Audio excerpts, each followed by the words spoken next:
히브리서 1장 1절로부터 3절까지가 되겠습니다. 옛적의 옛적의 선지자들을 통하여 여러 부분과 여러 모양으로 우리 조상들에게 말씀하신 하나님이 이 모든 날 마지막에는 아들을 통하여 우리에게 말씀하셨으니 이 아들을 만유의 상속자로 세우시고 또 그로 말미암아 모든 세계를 지으셨느니라. 이는 하나님의 영광의 광시시요 그 본체의 형상이시라. 그의 능력의 말씀으로 만물을 붙드시며 죄를 정결하게 하는 일을 하시고 높은 곳에 계신 지극히 크신 이의 우편에 앉으셨느니라. 아멘. 오늘부터 히브리서를 보도록 하겠는데 우리 김순수 장로님께서 히브리서를 하자고 그러셨는데 지난번에도 잠깐 말씀을 하시긴 하셨는데 왜 히브리서를 하자고 그러셨는지 한번 얘기 좀 해보세요. 제가 이제 이 히브리서를 하게 한번 훑어봤습니다. 대충 이렇게 봤는데 과연 왜 히브리서인가 하고 생각을 하면 묵상하면서 생각해 보니까 당시 이제 주로 이제 사도 바울에 의해서 이방 지역으로 이 기독교인들이 이제 확산되어 나가는 그런 과정에서 예루살렘을 중심으로 남아있던 그 이스라엘 백성들, 주로 이제 유대인들이죠. 그 유대인들이 아마 여러 가지 혼란을 겪었을 것 같아요. 왜냐하면 그 자신들이 그동안 도마된 그 어떤 유대 교리에 빠져 있었고 그리고 그 어떤 메시아를 기다리고 있었는데 또 그 메시아도 자기들이 원하던 메시아도 아니었고 그리고 어떻든 또 자기들이 어떤 그동안에 가지고 있었던 이스라엘의 정체성, 다시 말해서 유대이즘이라고 할 수가 있겠죠. 뭐 헤브라이즘보다도 유대이즘에 빠져 있는 이 사람들이 이제 드디어 이제 예수님을 믿게 됐는데 그 다음에 이제 혼란이 오는 거죠. 자기들의 어떤 그 선민의식도 있고 여러 가지 그 메시아 유대인의 메시아 사상적인 것도 가지고 있었는데 전혀 아닌 것들이 나타나니까 혼란을 느끼게 되는 겁니다. 그렇기 때문에 아마 그런 사람들의 생각을 해서 아마 이 히브리서를 기록함으로써 어떤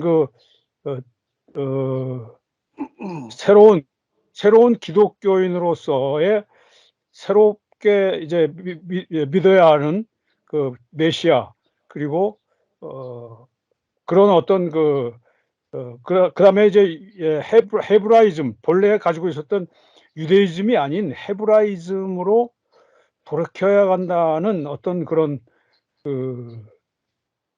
생각, 그리고 또 마지막이라는 뭐 종말의식 같은 게 있었는데 그건 현세적 종말을 의미하는 것이 아닌가 하는 생각이 들고요. 어쨌든 마지막 때에 이 사람들이 갖고 있는 혼란에 빠진 믿음을 바로 세우기 위한 그런 책이기 때문에 오늘날 우리 기독교 교리 신앙으로 또 도구화되어 있는 그런 구속사 신앙에서 또 우리도 새로운 이 온 우주 만물을 구원한 그 계약 신앙으로 거듭나야 되는 그러한 것을 또 교훈을 주는, 그런데 교훈을 주는 그런 책이 아닌가, 장황하게 말씀드렸습니다만은 그렇게 생각이 들어서 이 히브리서가 좀 어떤 도움이 될 것 같습니다. 저희들에게도. 그래요. 히브리서 공부하자고 하신 이유를 잘 자세하게 설명을 해주셨는데요. 오늘부터 좀 우리 히브리서를 가지고 한번 공부를 해보도록 하겠습니다.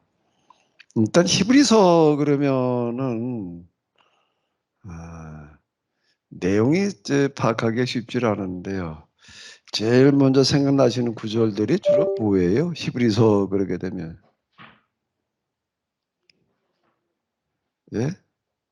히브리서 그러면 주로 히브리서에 대해서 아는 대로 한번 얘기를 해보세요. 히브리서가 뭐냐를 얘기를 하려고 그러면 굉장히 어려우실 테니까 구절로 한번 얘기를 해보세요.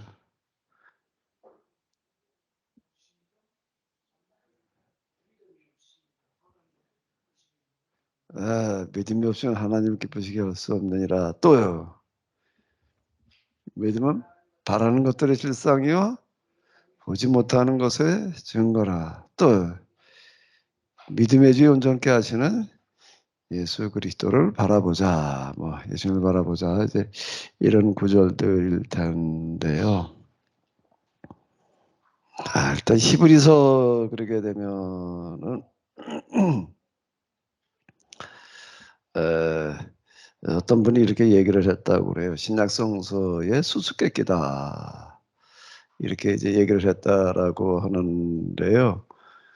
왜 그런 말을 하는가라고 하게 되면 히브리서는 언제 누가 왜 누구에게 썼는지에 대해서 전혀 알 수가 없기 때문이다라고 하는 겁니다. 일단 히브리서 저자가 누군지에 대해서 전혀 알 수가 없고 누구에게 썼는지도 나와 있지를 않기 때문에 우리가 히브리서 그러니까 히브리라는 말이 붙어 있으니까 이제 히브리인들에게 보낸 편지 이제 우리가 이렇게 생각을 하게 되는데 그건 이제 거기에 붙어져 있는 책 이름이 그럴 뿐이지 내용에는 히브리인들에게 보냈다라고 하는 그런 내용도 들어있지를 않아서 누구에게 보낸 편지인지 왜 썼는지 이런 것들을 파악해내기가 이제 쉽지를 않다라고 해서 이제 이 신약성서의 수수께끼 뭐 이렇게 얘기하는 사람도 이제 있습니다. 그리고 그 내용을 읽어보게 되면은요 굉장히 어렵다라고들 이야기들을 합니다. 이건 구약 성경에 대해서 아주 해박한 이해가 없으면은 무슨 얘기를 하려고 그러는지를 파악하기가 어렵고 그러다가 보니까 이 대상도 그냥 누구나가 다 모든 사람들을 대상으로 이렇게 하는 그런 게 아니라 구약 성경에 대해서 해박한 이해가 있는 그런 사람들을 대상으로 이렇게 쓰여졌다라고 내용을 분석해 볼 때 그렇다라고 하는 건데요. 그러니까 우리가 히브리서 그런 몇 가지 그저 구절이나 그냥 이렇게 좀 떠오르지 히브리서가 뭘 얘기한다라고 하는 걸 읽어본다라고 하더라도 그거 파악하기가 쉽지 않다라고 하는 겁니다. 일단 이름이 이제 히브리서니까 히브리인이라는 단어를 좀 잠시 먼저 생각해 보고 가도록 하겠습니다. 비슷한 용어들이 있는데요. 이스라엘 사람, 유대인, 히브리인 이제 이런 용어들도 우리가 이렇게 쓰는데요. 사실 그 정확한 그 구분을 이제 하기가 쉽지 않을 수 있습니다. 일단 제일 많이 쓰는 이스라엘 사람, 이스라엘인 그러면 누가 이스라엘인이죠? 일단 이스라엘이라는 단어는 어디서 나오는 거예요? 야곱의 이름을 하나님께서 이제 야곱의 삼촌의 집에서 이제 고향으로 돌아오다가 이제 야복강이라는 데 머무르게 되었는데 그때 천사 씨름을 하는데 야곱의 특징 중에 하나는 끈질긴 데가 있었던 것 같아요. 천사와 씨름을 하는데 나에게 복을 빌어주지 않으면 보내주지 않겠다. 라고 그렇게 씨름을 하는데 아무리 해도 이제 이 야곱이 포기하지를 않으니까 천사가 환도뼈를 쳤다. 그래도 탈골이 됐는데도 끝까지 붙들고 늘어졌다. 뭐 이제 그럽니다. 그래서 내 이름을 이제 야곱이라고 그러지 말고 이스라엘이라고 그래라. 이스라엘이 무슨 뜻이죠? 이스라엘의 뜻이 뭐예요? 그래서 거기서 나오는 건데 하나님과 겨루어서 이겼다. 자, 이게 대단한 이름이에요. 이름이 뭐라고요? 하나님과 겨루어서 이겼다. 하나님을 이겼다는 얘기인데 하나님과 씨름을 해서 이겼다.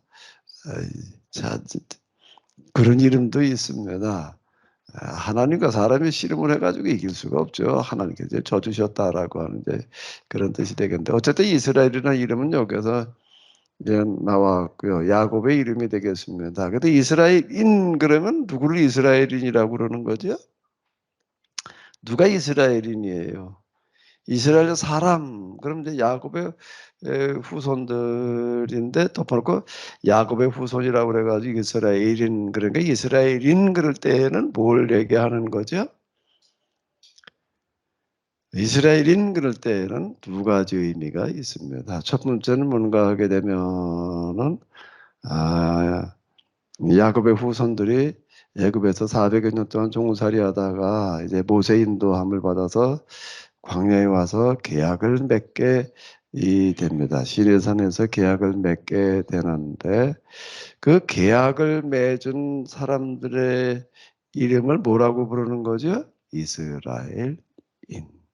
그는 이스라엘인이라고 할 때 대표적인 의미예요. 대표적인 의미는 뭔가 하게 되면 첫 계약 대상들, 계약의 대상들을 지칭하는 이름이 이스라엘인이다 라고 하는 겁니다. 이스라엘 사람 그러면 하나님과 첫 번째로 계약을 맺었던 계약 공동체의 이름이 정확한 의미가 이렇게 대표적인 의미예요. 그렇게 되는데 근데 이제 그들이 가나안에 들어가지고서 왕정기를 보내다가 다윗 솔로몬 이후 나라가 분열이 됩니다. 둘로 나뉘어지는데 북쪽 사람들의 나라를 뭐라고 불렀는가 하면 이스라엘이라고 불렀고요. 남쪽은 뭐라고 불렀냐면 유다라고 부른 이유는 이제 유다 지파가 중심이 됐기 때문에 유다라고 이렇게 이름이 붙여졌고 북쪽을 이스라엘이라고 이름을 부르게 된 이유는 북쪽 사람들의 10지파, 이스라엘의 대부분의 지파들이 거기에 속해 있었기 때문에 이스라엘, 북이스라엘, 남유다 이제 이렇게 이야기를 합니다. 이스라엘인 그럴 때 두 번째로는 또 분열 왕국의 북쪽 왕국의 사람들을 또 이스라엘인 이렇게 부르기도 합니다. 그 이스라엘인이라고 그럴 때 뭘 얘기하는 건지를 잘 구분해 가지고 읽어야 되고요. 또 지금은 또 뭔가 이 사람들이 2000년 동안 나라 없이 떠돌아다니다가 나라를 세워놨어요. 근데 나라 이름이 뭐지?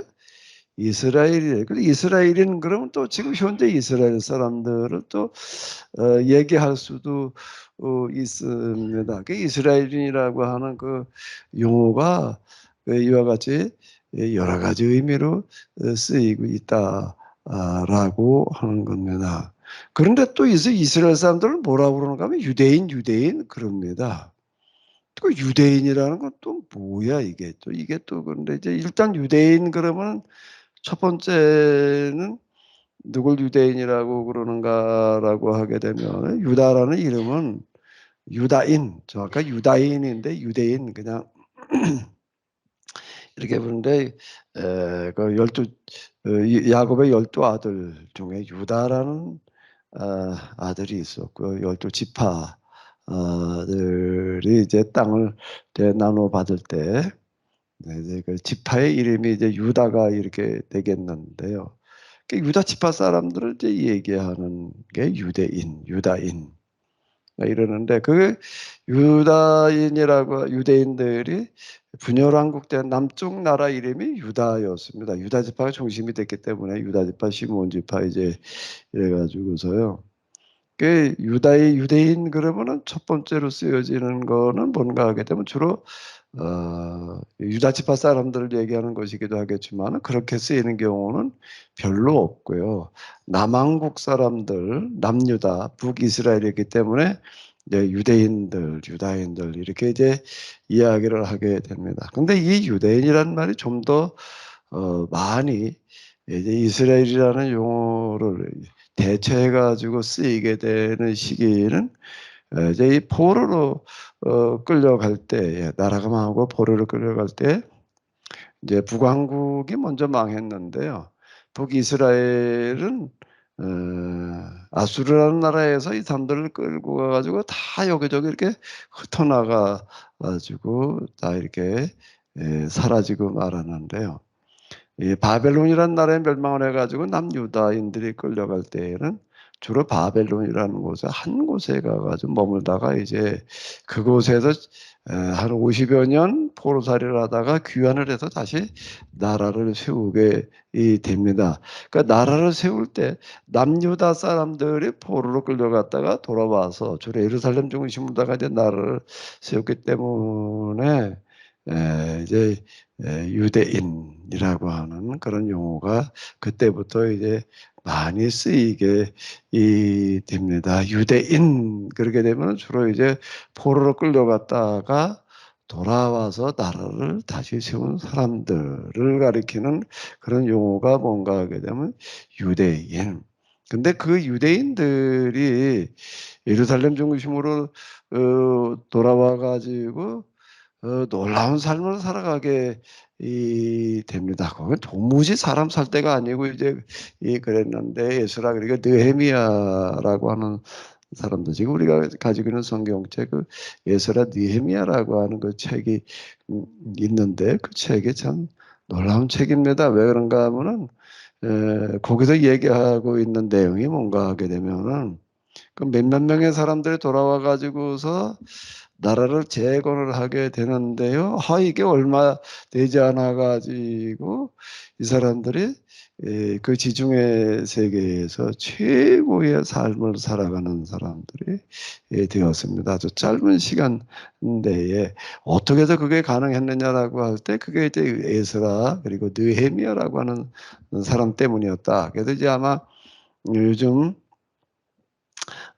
이 지도자 무슨 훈련 뭐 어쩌고 저쩌고 리더 뭐 하고 할 땐 느헤미야라고 하는 이름을 이제 이렇게 많이 이제 이렇게 씁니다. 느헤미야라고 이름을 많이 쓰는 이유는 느헤미야라고 하는 사람이 어떻게 그 참 어려운 환경에 처했던 사람들을 그와 같이 놀라운 사람들로 변모시켜 놨느냐라고 하는 것 때문에 이제 느헤미야의 리더십 이래 가지고서 이제 그 이야기들이 이제 이 많은데요.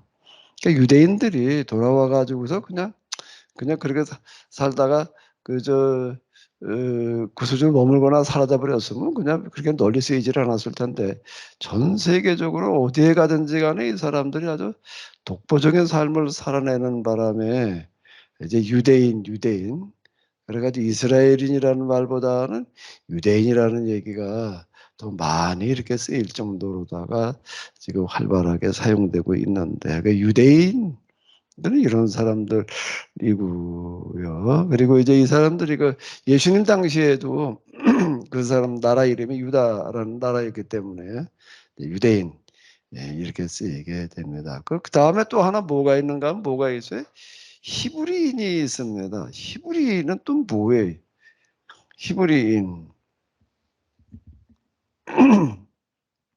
히브리라고 하는 이름은 어떤 종족을 말하는 것이 아니라 이스라엘의 후손, 뭐 누구의 후손 이런 후손 중에 종족이죠. 그게 이제 아브라함의 후손 이게 종족을 얘기하는 게 아니라 뭔가 하게 되면은 사회 계층을 얘기하는 용어예요. 우리로 얘기를 한다면 제일 아마 비슷한 게 지금 이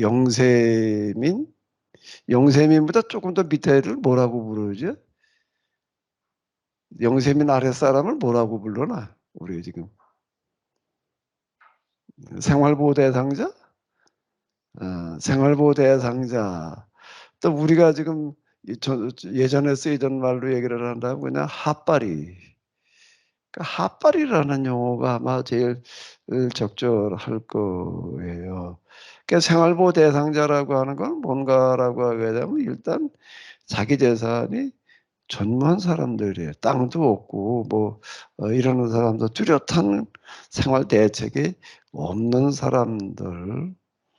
특히 고대에 있어서는 땅이 없는 사람들을 이제 어디가 살 방법이 없으니까 나무한테 몸붙여서 살아가게 되어져 있습니다. 그 떠돌이 이렇게 이야기를 하는데 자기 땅이 없으면 먹고 살 방법이 없는 거야. 그 어제 땅 있는 사람에 가 가지고서 이제 에 몸붙여 산다는 걸 옛날 우리로 얘기를 한다면 가서 이제 머슴 노릇하는 거예요. 종 노릇하고 이제 이러는 사람들을 가리켜서 뭐라고 그러는가라고 하게 되면은 히브리인 이렇게 이야기를 하는 겁니다. 근데 이스라엘 사람들은 뭐라고 얘기를 하는가라고 하게 되면은 우리 조상은 히브리인이었다. 이렇게 이제 고백들을 합니다. 히브리인이었다라는 건 뭔가 하게 되면 그 야곱의 후손들이 애굽에 내려가 가지고 주로 400여 년을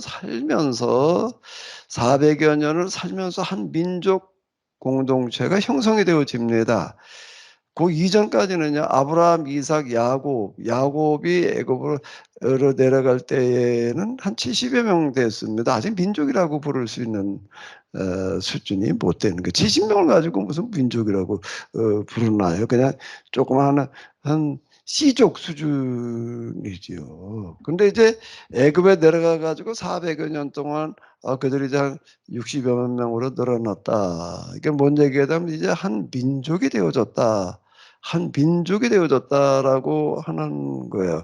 이스라엘 사람들의 조상 그러면은 야곱의 후손들이 애굽에 내려가 가지고 민족이 되는 고개를 가리켜 보통 이제 조상이 이렇게 얘기를 하는 게 우리 조상은 히브리인이었다라는 얘기는 뭔가 그럼 애굽에서 뭐 하는 사람들이었다는 거예요? 땅이 없고 그냥 노예 수준으로 살아가는 사람들이었다.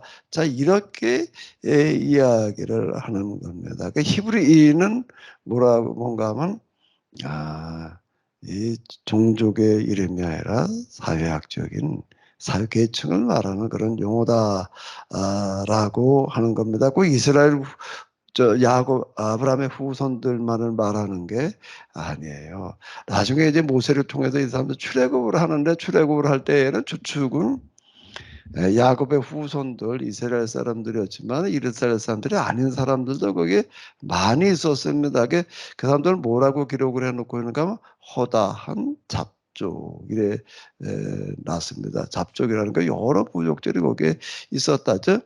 모세가 가서 해방시켜 놓은 사람들은 이스라엘 후손들을 해방시킨 것이 아니라 이스라엘 후손만 해방시킨 것이 아니라 애굽에 있는 어떤 사람들이라는 거죠? 히브리인을 해방시킨 거예요. 히브리인. 이스라엘 사람들이 그때 주로 히브리인이었다라는 건 바로 이제 이런 이야기가 이렇게 되는 겁니다. 그런데 지금 우리가 읽고 있는 이 책의 성경책 이름이 뭐예요? 히브리인들에게 보낸 편지. 여기 본문에 그런 얘기 나와 있지를 않아요. 본문에는 그런 얘기가 나와 있지를 않는데 그냥 히브리인들에게 보낸 편지 이래 나왔습니다. 그 히브리인이 누구냐라고 할 때는 이런 사람들인데 근데 내용을 읽어보게 되면요. 세상에 생활보호 대상자 수준에 그냥 가난한 사람도 없고 이런 사람도 대상으로 쓴 글이 이거는 아니에요. 아까 말씀드린 대로 구약 성경에 대해서도 아주 상당히 해박한 수준이 아니게 되면은 이해하기 힘들 정도로 이건 어디 이거 읽어보니까 그러더라고. 이건 아주 구약 성경의 아주 큰 학자들에게 보낸 편지다. 일반 평신들에게 보는 것도 아니고 구약 학자들에게 보낸 편지다. 자, 이렇게 얘기할 정도로 이게 굉장히 내용에 들어가서는요.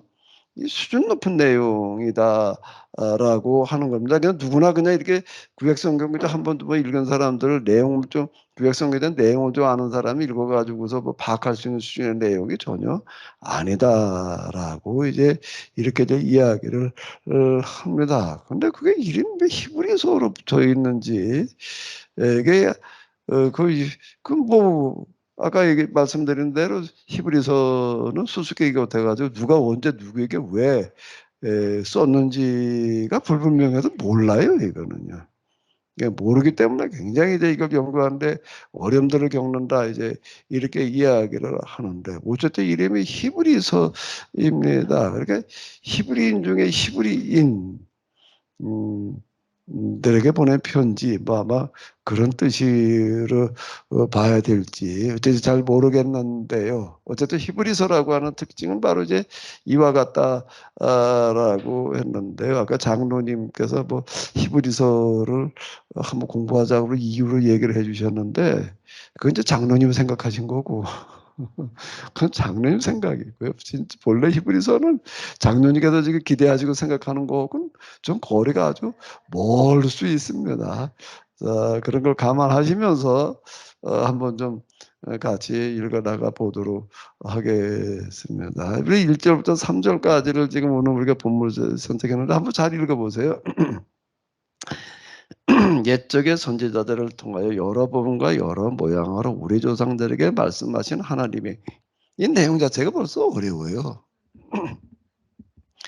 옛적의 선지자들을 통하여 여러 부분과 여러 모양으로 우리 조상들에게 말씀하신 하나님.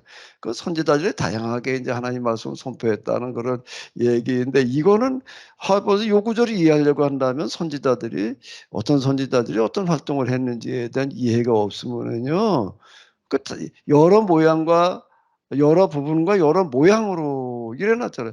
어이 그 선지자들이 아무개 선지자는 어떻게 활동했고 아무개 선지자는 어떻게 이게 파악이 안 되면은 이게 무슨 얘기인지 그냥 읽는 거지. 이게 어려운 얘기예요. 그러니까 이제 이거는 구약 학자들에게 쓴 편지다라고 이렇게 얘기를 하는 거가 바로 이제 이런 내용이 되겠습니다. 그냥 우리가 이제 읽으면 그냥 읽는 거지. 여기서 아니 옛날 선지자들이 어떤 부분 어떤 부분을 어떤 모양으로 어떻게 활동했는지에 대해서 얘기해 봐라. 이게 쉽지 않은 거예요. 그걸 다 파악하고 있어야 된다는 그런 이야기가 이렇게 되겠는데요.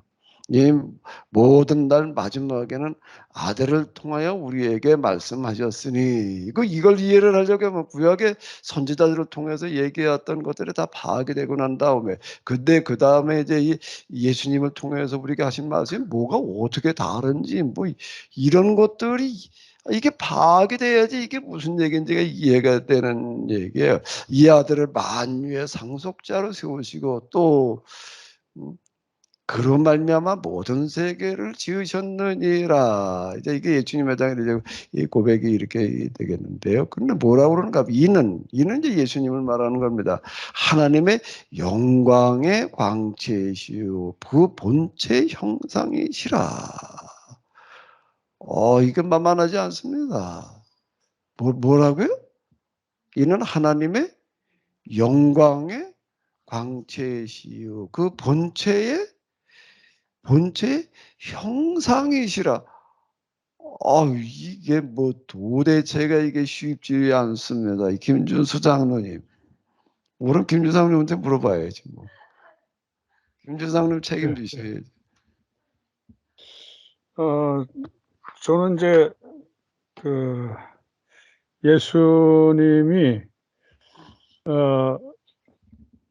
돌아가셨잖아요. 십자가 돌아가시고 이제 떠나가셨어요. 그리고 이제 유대인들이 십자가라고 하는 것은 그 대체 메시아가 아니다. 그렇게 생각했었잖아요, 유대인들이. 원래 그 진짜 메시아라면 십자가상에 죽으실 리가 없다.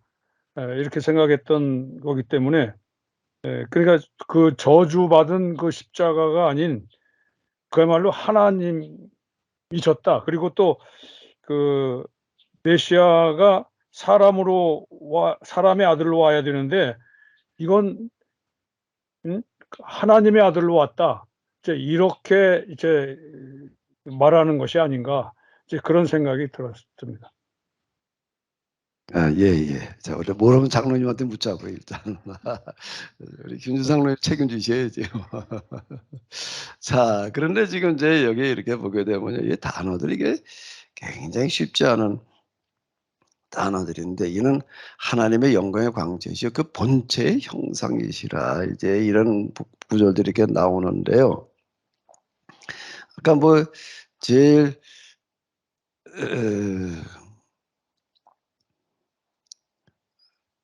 아까 저 히브리서 그럼 제일 뭐 많이 생각나시는 구절이 뭐라고 그러셨지? 11장 1절이죠.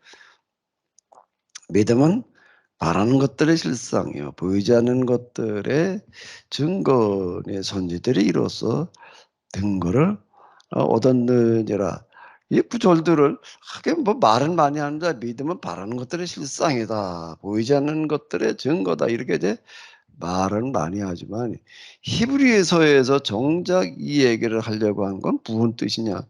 이건 그렇게 만만한 내용이 아니에요. 제가 아까 말씀드린 이거는 히브리서는 학자가 학자에게 보낸 편지다 이렇게 평이 나올 만큼 내용이 굉장히 이건 난해하다. 내용이 굉장히 난해하고 언제 누가 어디서 왜 썼는지도 모르고 그래서 이게 수수께끼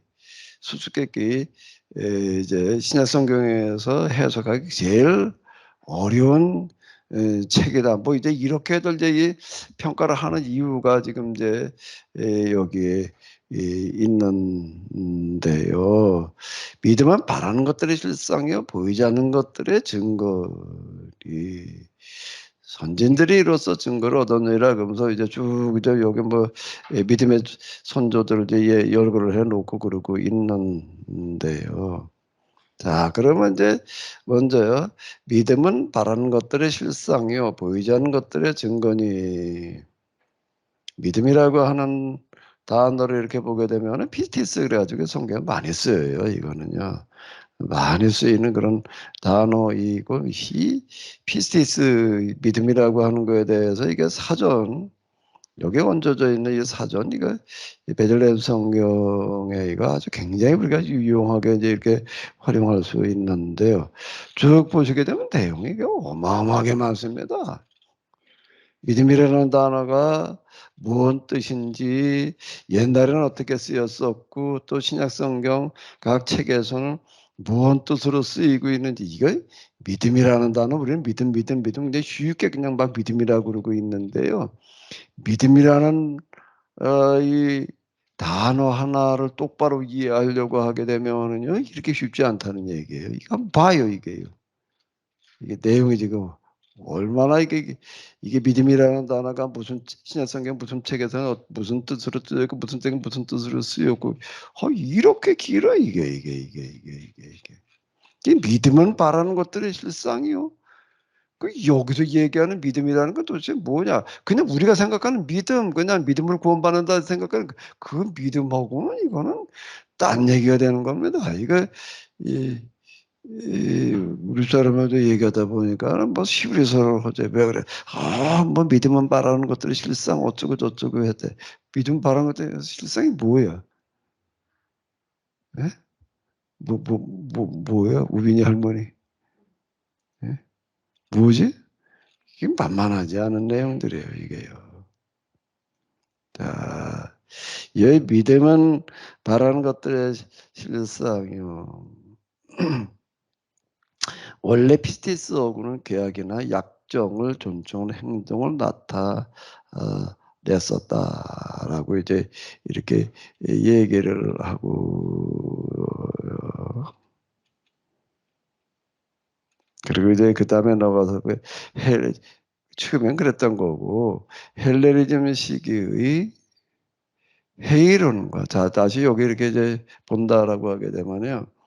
원래 피스티스하고는 계약이나 약정을 존중하는 행동을 나타냈었다. 이게 계약과 관련이 있다라고 하는 어떤 이제 계약과 관련된 믿음 이런 얘기를 하는 거고요. 조금 더 나가서 이렇게 보게 돼. 근데 이게 이제 시대에 따라서 믿음이라는 단어가 다르게 쓰이는 거예요. 똑같은 의미로 쓰이는 게 아니기 때문에 이게 이제 쉽지를 않아요. 이런 부분들이요.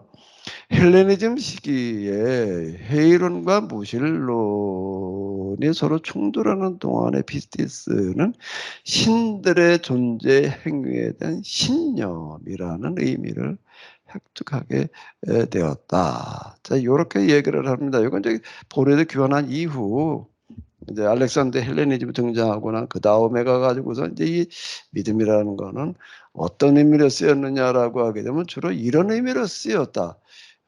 이게 성경 해석이라는 게 믿음이라는 단어 하나 쓰는 것도 그렇게 쉽지가 않다라고 하는 거를 여기서 이렇게 이제 보여주고 있는 건데요. 염절에도 조금 더 관심 있으신 분들은 이 베들레헴 성경을 잘 활용을 하세요. 베들레헴 성경 가운데에서 435 이런 것들을 여기 이제 이렇게 이 원어 풀이들을 다 해주고 있어가지고 사전까지 집어넣어 가지고서요 아주 유용하게 이렇게 쉽게 보실 수가 있습니다. 믿음은 신들의 존재 행위에 대한 신념이라는 의미로 이제 쓰여졌다라고 하는 건데요. 믿음은 바라는 것들의 뭐라고요? 실상이라고 하는 거가 뭐냐? 후포스타시스라고 하는 것은 본질, 실제, 자 이런 뜻이다라고 이렇게 하는데요. 근데 지금 여기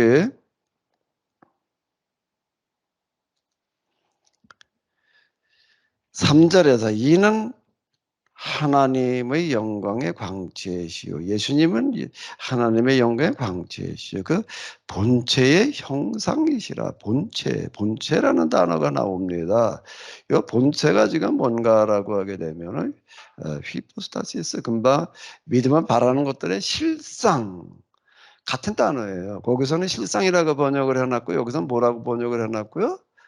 본체라고 번역을 해 놨습니다. 자, 그 예수님은 누군가라고 하게 되면은 하나님의 본체의 형상이다. 이게 뭐 본체라는 단어도 어렵고 본체 형상 무슨 소리예요 이게요? 본체 형상이라는 게 무슨 소리예요? 어이 만만한 얘기들이 아니고 이제 그런데 여기 금방 히포타시스라고 하는 것은 금방 어디 갔나? 믿음이 그런 거죠. 믿음이 이제 뭐 헬레니즘 시대에서 어쩌고 저쩌고 이제 이렇게 얘기를 했었는데요. 자, 이 헬레니즘 시대라고 하는 거가 이런 부분, 이런 부분에 이제 영향을 주는 어떤 그런 부분들은 뭔가라고 하게 되면은 고대 그리스 문화에서는 제가 뭐 여러 번 반복해서 이 말씀을 드렸는데요. 이 세상이라는 게 뭐냐? 세상이라는 게 뭐냐라고 이제 이렇게 묻는 거예요. 그냥 우리가 뭐 이 세상이 그냥 세상이지 뭐 세상에 태어나서 그냥 사는 거지 그리고 살면 그냥 아무것도 아니지만은요. 이걸 조금 더 깊이 있게 물어 들게 되면은요. 도대체 이 세상이 뭐냐? 우리 하나님께서 만드신 거야. 그냥 이거 간단하게 넘어가는데 이걸 철학으로 묻고 들어가려고 하게 되면 이게 만만하지가 않습니다. 이 세상이라는 게 뭐냐?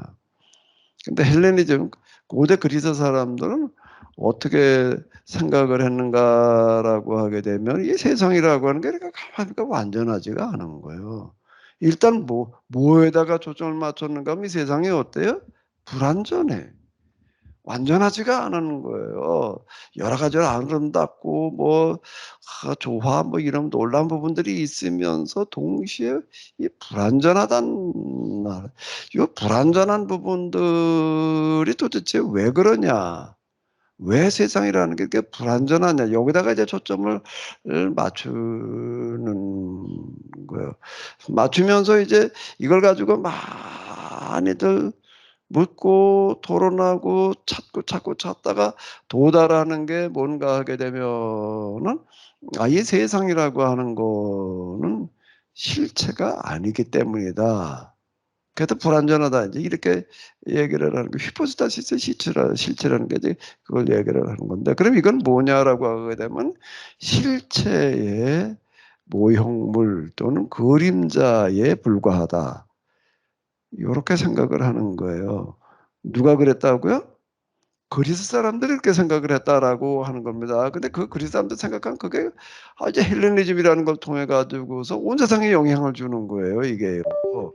그래 가지고 지금까지도 그렇게 생각하는 경향들이 굉장히 이렇게 이제 많습니다. 고대 그리스 아테네 중심으로다가 이렇게 이제 만들어져 있던 그런 사상들이 어 알렉산더라는 사람을 통해 가지고도 온 세계를 개화시키는 역할을 하다가 보니까 그게 그 고대 그리스 문화가 세계화된 걸 뭐라고 부르죠? 그거를요 헬레니즘이라고 부르는 거예요. 그 헬라인 그렇게 되면 이건 헬라인이라고 하는 것도 어느 한 종족을 말하는 게 아니에요. 고대 그리스 문화를 만들어낸 사람들이 헬라스 사람들, 헬라스인인데 헬라스. 그 헬라스인들이 사는 방식으로 살려고 하는 사람들을 헬라인이라고 부르는 거예요. 헬라인. 헬라스인하고 헬라인하고는 달라요.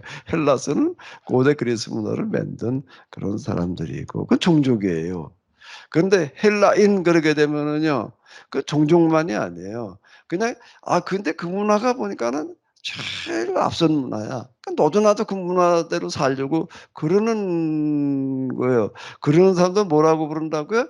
헬라인. 그러니까 사도행전에서 만나는 또 신약성에서 만나는 헬라인들은 어느 한 종족을 말하는 게 아니다.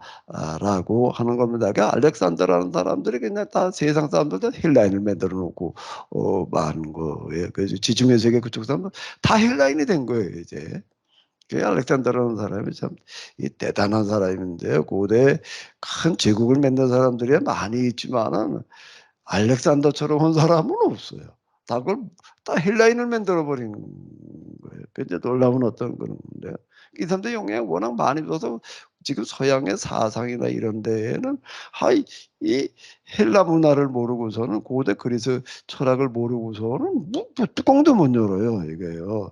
지금 이것도 히브리서도 뭔가 하게 되면은 거기에 히브리인서라고 쓰여져 있지만은 이 헬라적인 그런 용어들을 사용해 가지고서 지금 설명을 하고 있는 건데 보이는 것들이 실상이요. 이게 지금 그 얘기가 이렇게 되는 건데 뭔 얘기가 되는가라고 하게 되면은 자 다시 이제 그리스 철학을 이해를 하지 않으면 이게 읽어도 그냥 너무 좋아. 뭐 믿으면 바라는 것들의 실상이야. 보지 못한 것들의 증거니 뭔지도 모르고 그냥 그냥 그냥 밑줄 쳐 놓고 외워 그냥. 이런 식이 돼 버리는 거예요 이게요. 자 이 세상이 어떻다고요? 뭐가 문제라고요?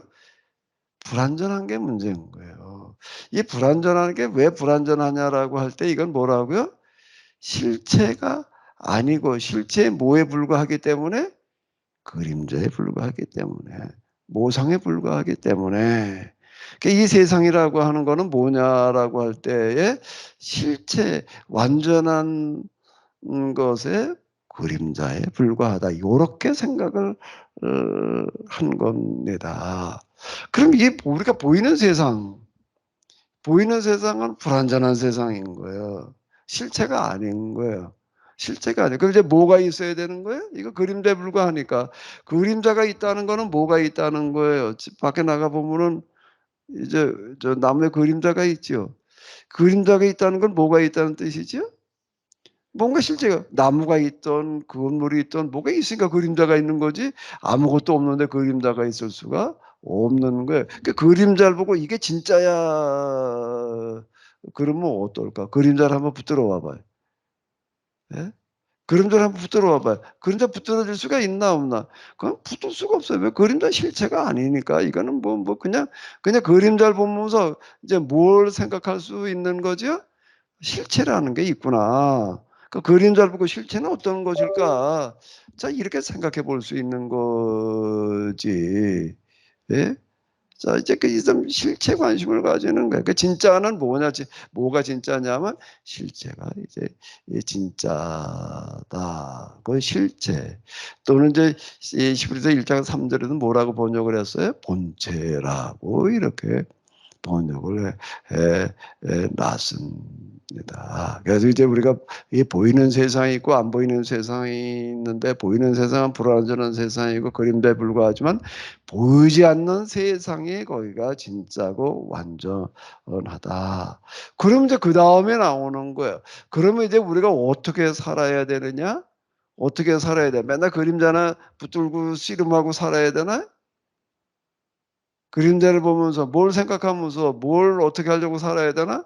실체를 생각하면서 실체를 따르려고 하는 삶을 살아야 된다. 그 실체가 있는 진짜 완전한 세상을 이데아의 세계 이렇게 불렀고요. 무슨 세계라고요? 이데아라고 하는 게 뭔가 하면 아이디어라는 게 뭐 생각이야. 아이디어가 떠올랐다, 생각이 떠올랐다는 겁니다. 그건 뭔가 하게 되면은 그거는 생각으로나 해볼 수 있는 세상인 거예요. 보이지 않는 세상이니까. 보이지 않는데 그거 뭐 손을 갖다 맨절보나 찔러보나. 그 생각으로나 우리가 접근해 볼 수 있는 세상이야. 그래서 그 이데아의 세계, 보이지 않는 세계라는 뜻이에요. 그다음에 이 보이는 세상을 뭐라고 불렀는가 하면은 무슨 세계라고 불렀어요? 현상. 여러 가지 이제 우리가 볼 수 있는 실제 모습 볼 수 있는 그런 이제 세계다가 이데아와 현상의 세계다. 그럼 여기서 우리가 어떻게 살아야 되느냐? 현상의 세계에 휩쓸리지를 말고 이데아의 세계를 따르는 추구하는 그런 삶을 살아야 된다라고 이제 이렇게 이야기를 했습니다. 그러면 이제 믿음은 바라는 것들의 실상이요. 라고 하는 거예요. 실상은 뭘 말하는 거라고요? 금방 제가 말씀드린 대로 완전한 세계, 보이지 않는 이데아의 세계를 말하는 거. 근데 예수님은 누구시라는 거예요? 예수님은 누구시라는 거예요? 실체라는 겁니다. 실상이라는 얘기가 뭐라고요, 여기요? 금방 믿으면 바라는 것들이 뭐요? 실상이요라고 하는 거는 본체이시다. 우리 모두가 따르고 본받아야 될 대상이시다. 이런 뜻이 되는 거예요. 그분이 실상이시다. 라고 하는 겁니다. 그 다음에 또 이제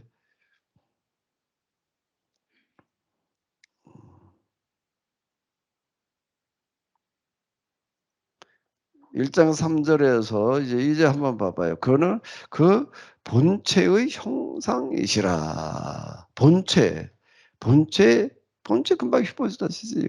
본체 형상이시라는 거 그분은 우리가 모두가 다 따르고 본받아야 될 그건 볼 수 없는 분이야. 만질 수 없는 분이야.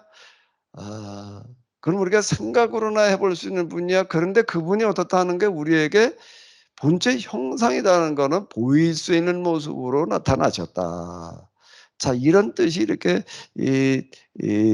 되는 겁니다. 본체 형상이시라는 얘기는 그 당시 이제 요게 대략 쓰여진 연대는 언제 쓰여졌는지 모르지만은요. 여기 뭘 가지고 이제 연대들을 가지고 이제 추정을 하는 겁니다. 박해 어쩌고 저쩌고 하는 얘기가 나옵니다. 박해받는 이야기들이 나오는 걸 보니까 교회가 이제 초대교회 박해받던 시기가 이제 대략 그 네로 황제 때 박해를 받았고 그다음에 또 이제 2차 박해가 있고 그런데 이제 이게 대략 한 80년경일 거다. 박해 얘기가 나오니까 박해받는 사람들의 얘기가 나오니까 이제 그때쯤 쓰여졌을 거다라고 이렇게 이야기를 하는데요. 이거는 이제 아까 말씀드린 대로 이 히브리서는 학자에게 쓴 편지다 이런 얘기는 예수님은 바로 이제 보이지 않는 그런 본체의 뭐라는 게 보이는 모습으로 우리 가운데 오셨다라는 그런 식의 표현이 이렇게 되는 겁니다.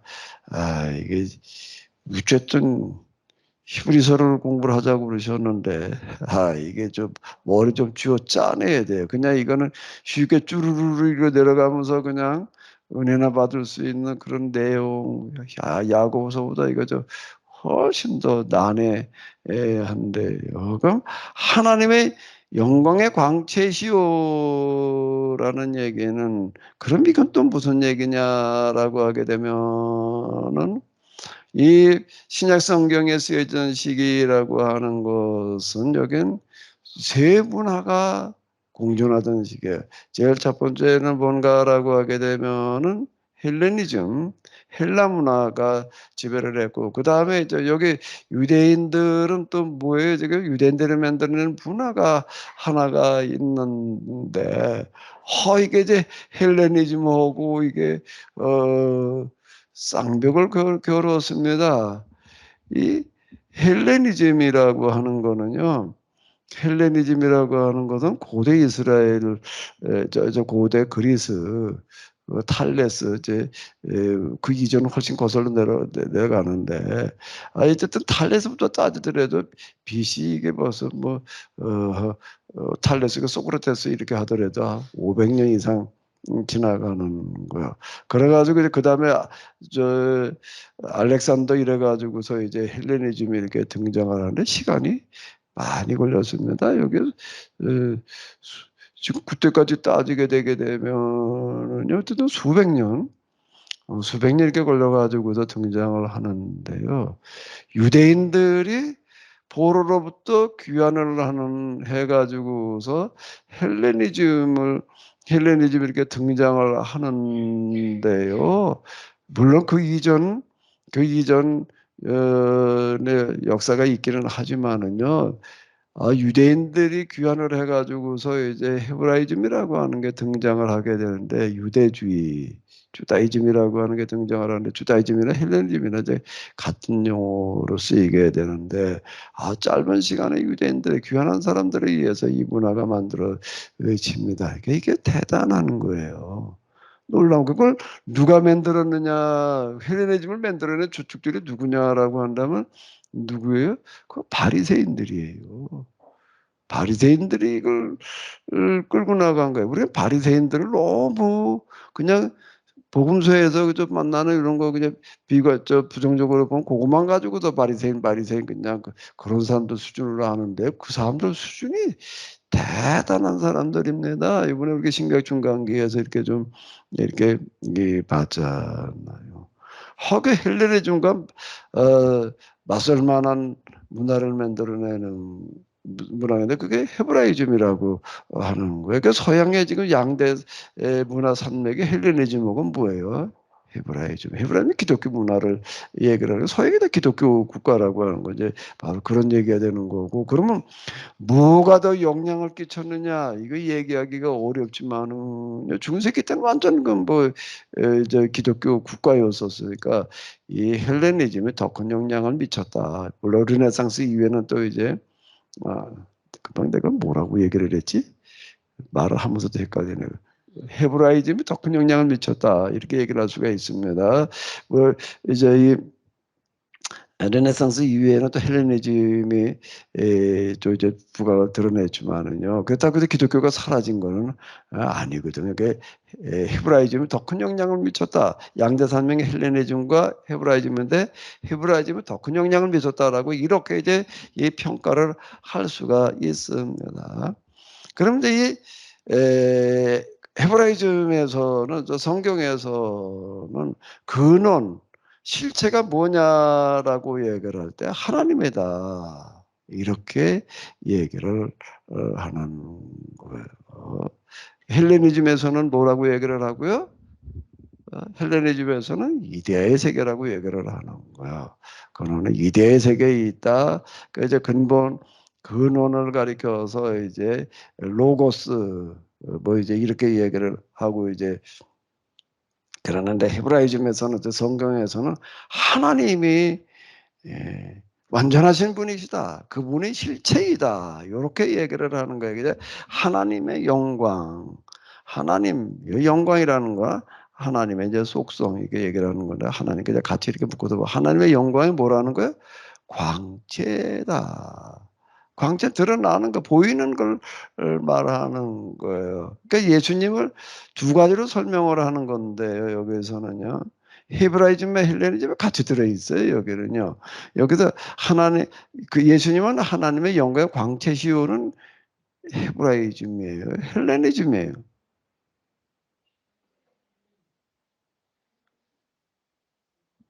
하나님의 영광의 광채, 하나님의 영광이라는 건 볼 수가 없어요. 만질 수가 없어요. 확인이 안 되는 거예요. 광채는 빛이라는 게 드러났다는 겁니다. 드러났다는 거예요. 보이지 않는 하나님이 드러난 모습이다라는 그런 뜻이 되는 건데 이거는 헤브라이즘이에요? 헬레니즘이에요? 헤브라이즘, 헬레니즘 구분이 되지요? 이게 별로 교회 평생 다녀도 별로 잘 안 쓰는 용어들입니다. 교회 안에서 뭐 이거 가지고 그렇게 누가 얘기를 많이 하는 난 아주 그냥 헤브라이즘 헬레니즘 입에 달고 얘기를 하다시피 이제 이렇게 하는 그러니까 헤브라이즘으로 예수님을 설명을 하는 거예요.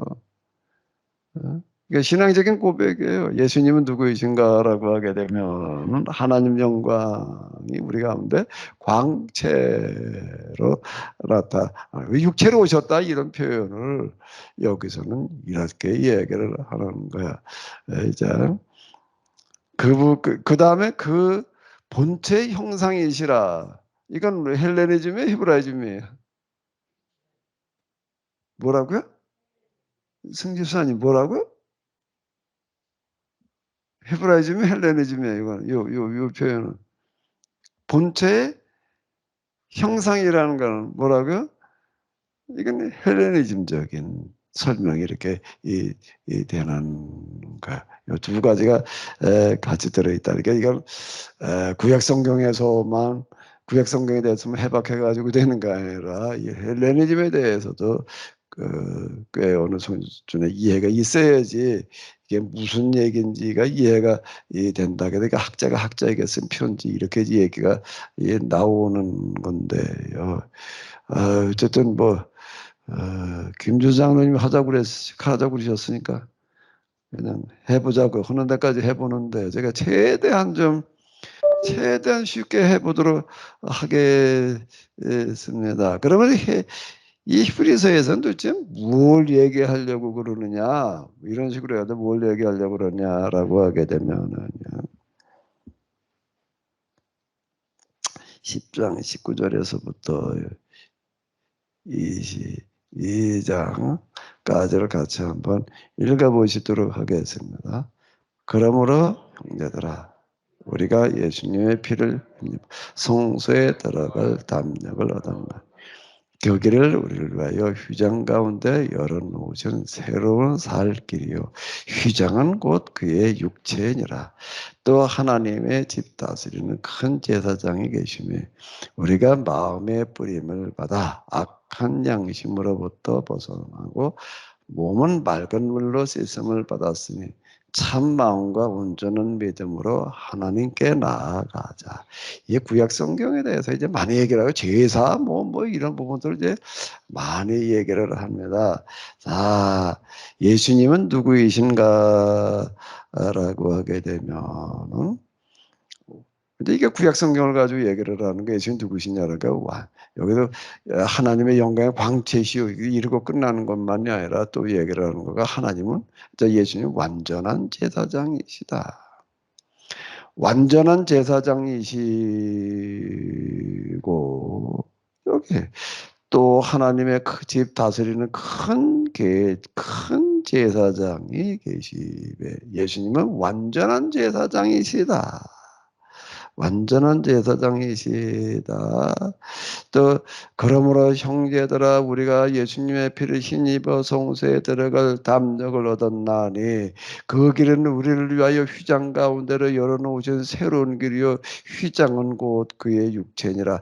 예수님께서 돌아가실 때 성소의 휘장이 이제 갈라졌다라고 이제 얘기를 하는 것들이 이제 이렇게 구약 성경을 가지고 이야기를 하는 거야. 그 예수님은 누구신가 하면 이제 우리가 마음의 뿌림을 받아 악한 양심으로부터 벗어나고 몸은 맑은 물로 씻음을 받았나니 이런 걸 뭔가 하면 예수님의 그 육체의 죽으심이라고 하는 거는 휘장고 그의 육체나 예수님께서 죽으시는 죽으심이라고 하는 거는 뭔가 하게 되면 완전한 희생 제물 희생 제사이다. 그 왜 이렇게 제사 얘기가 이제 이 히브리서에 많이 나오는가라고 하게 되면 예수님이 곧 누구시라는 거예요? 완전한 희생 제사의 제물이시라고 하는 겁니다. 그분은 완전한 제사장이시면서 동시에 뭐가 되시는 거예요? 제물이 되시는 거예요. 자, 예수님은 완전한 제사장이고 완전한 희생 제물, 제사 제물이 되셨어요. 그래서 이제 우리가 어떻게 됐다는 거예요.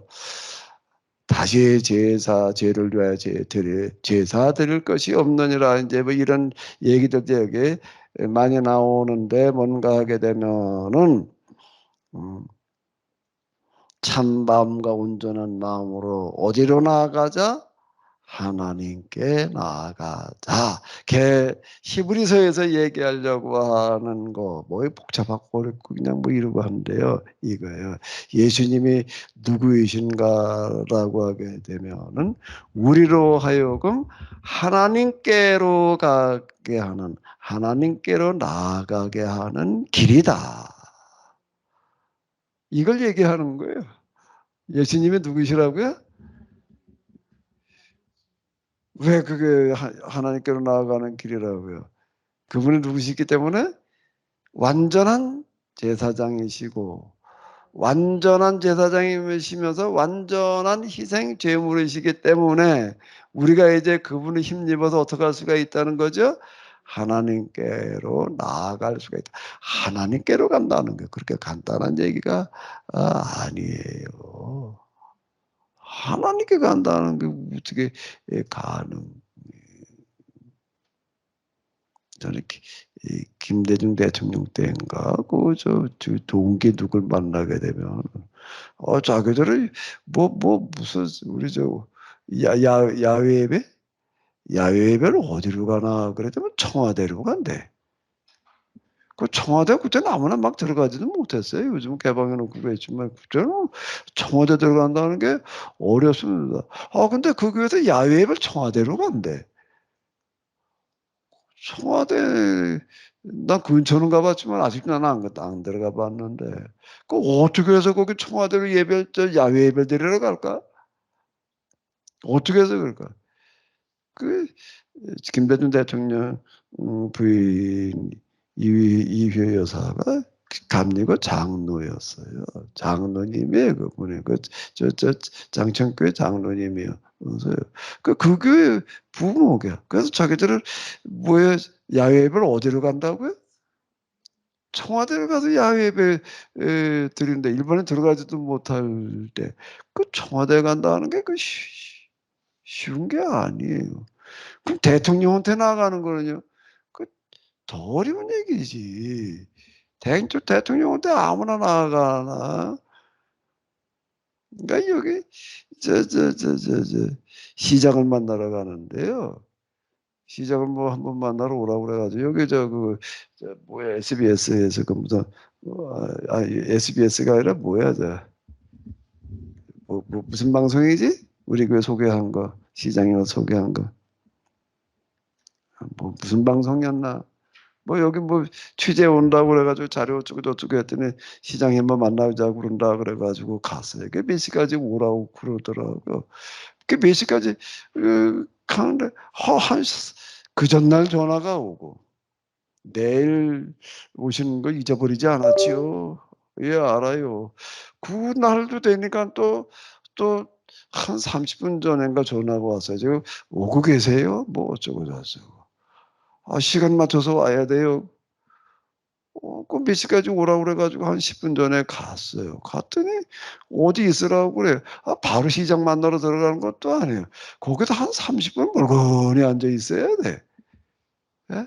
한 30분 멀거니 앉아 있으니까 거기 이제 문학과 과장도 들어오고 나 문학과 과장이 들어오는 그냥 시장인 줄 알았지 시장 얼굴을 못 봐가지고 시장인가 했더니 시장이 아니래 과장이래.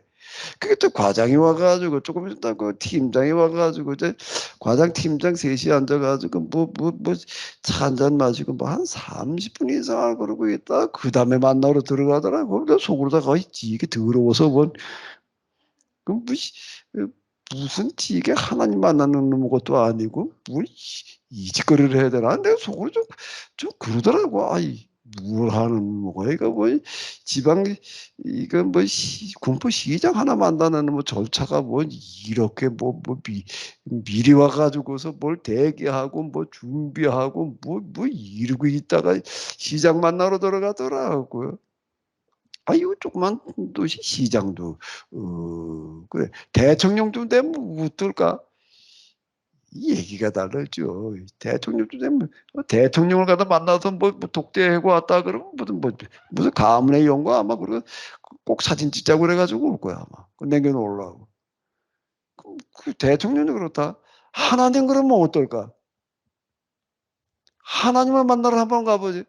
하나님을 어디 가서 어떻게 만나? 하나님은 찾아오셔야 만나는 거죠. 사람이 하나님을 어떻게 찾아가도 어디 가도 만나. 우리가 하나님 너무 쉽게 생각하니까 그런데 한번 곰곰이 생각을 해봐요. 그분이 온 세상을 지으신 만유의 주이시에요. 만유의 주. 만유라는 게 세상 모든 만물을 얘기하는 건데요. 세상 존재하는 모든 건 만유니까 있을 유자니까. 그분이 주인이. 생사화복을 주관하시는 분이죠. 그분은 말씀 한마디에 뭐 세상이 만들어지는 분이야. 그분을 만나러 간다고?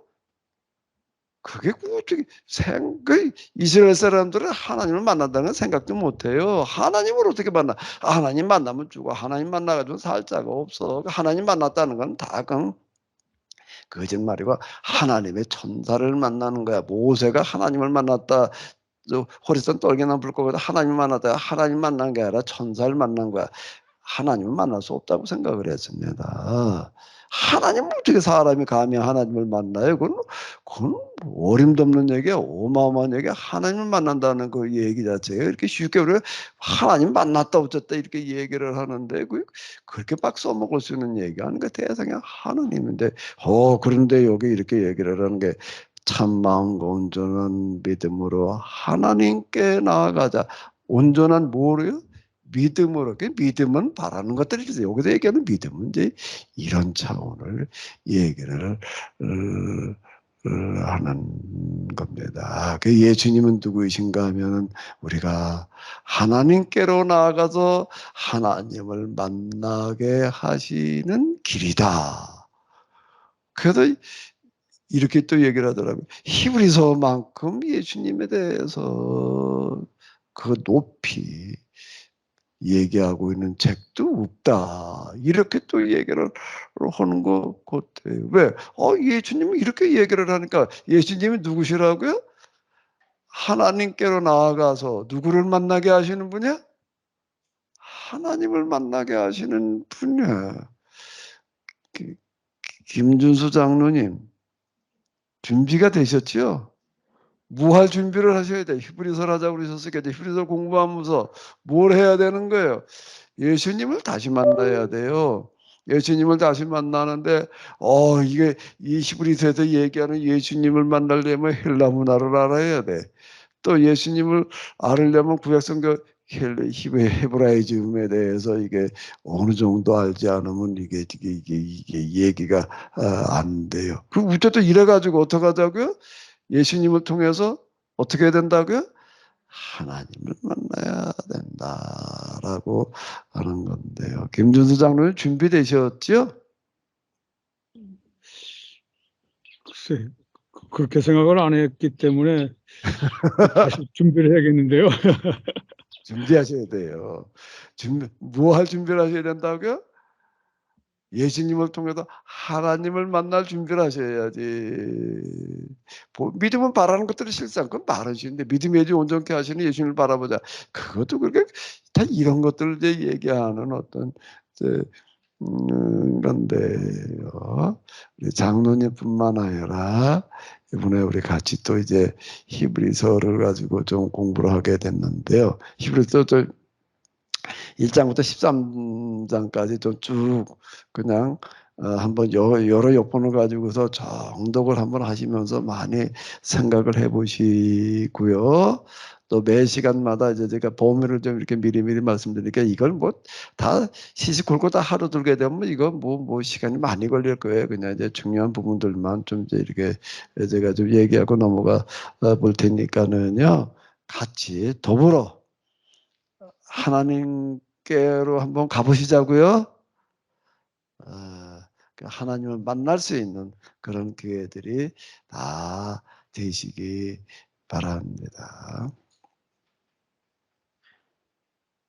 하나님께로 가는 길을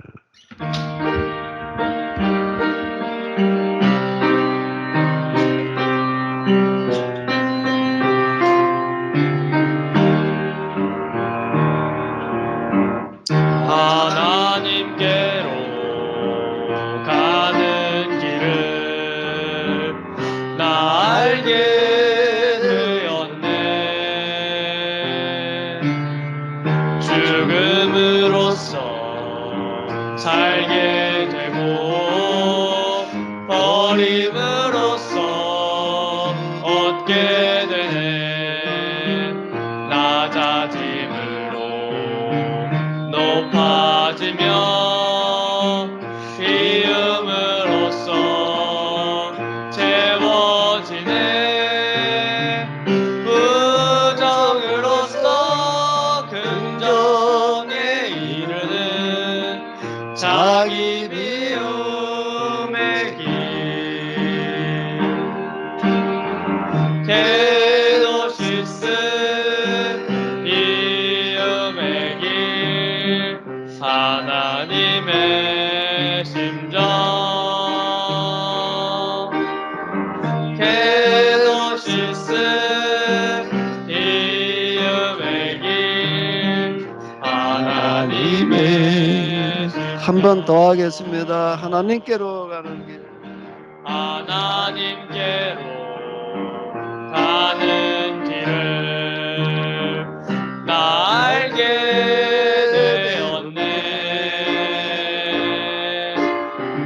죽음으로써 살게 되고 버림으로써 얻게 되네. 낮아짐으로 높아지며 비움으로써 채워지네. 부정으로써 긍정에 이르는 자기 비움의 길. 케노시스 비움의 길. 하나님의 심정. 케노시스 비움의 길. 하나님의 심정. 케노시스 비움의 길. 케노시스 비움의 길. 하나님의 심정. 케노시스 비움의 길. 하나님의 다 이제 통성으로 기도하겠습니다. 히브리서를 공부하면서 하나님을 만나게 하여 주시옵소서. 예수님을 하나님께로 나아가는 길로 만날 수 있게 하여 주시옵소서. 예수님을 통해서 하나님께로 나아갈 수 있는 은혜를 경험하게 하여 주시옵소서. 오 주님, 저희 모두에게 그와 같은 은혜를 베풀어 주시옵소서. 히브리서를 공부하게 하셨음을 감사드립니다. 감사드립니다. 오 아버지 하나님이시여 히브리서를 통해서 하나님께로 나아가게 하여 주시옵소서. 하나님을 직접 만날 수 있게 하여 주시옵소서. 그것이 하나님, 완전하신 하나님. 이스라엘 사람들은 하나님을 만나고서는 살 자가 없다라고 이야기를 했는데, 하나님을 만날 수 있는 분이 아니라고 이야기를 했는데, 그런데 저희들이 이제 예수님을 통해서 하나님을 만나는 길이 열려진 줄로 믿습니다. 그 열려진 길을 저희들이 만날 수 있게 하여 주시옵소서. 하나님을 배울 수 있는 길이 있게 하여 주시옵소서.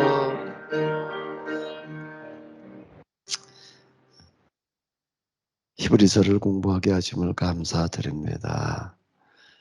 예수님을 믿는 믿음이 무엇인지 진정한 믿음을 가질 수 있게 하여 주시옵소서. 그 진정한 믿음을 통해서 예수님을 하나님의 본체, 헬라 사람들의 생각하던 만물의 실체로 만날 수 있게 하여 주시옵소서. 감히 생각할 수 없는 하나님을 비옵는 그 길, 저희들의 그 길을 통해서 하나님을 직접 배우는, 만나는 그런 기회가 되게 하여 주시옵소서. 이제는 우리 주 예수 그리스도의 은혜와 하나님 아버지의 놀라우신 사랑과 성령님의 도우심이 저희들 가운데 이와 같은 은혜로 함께 하시기를 간절히 축원하옵나이다. 아멘.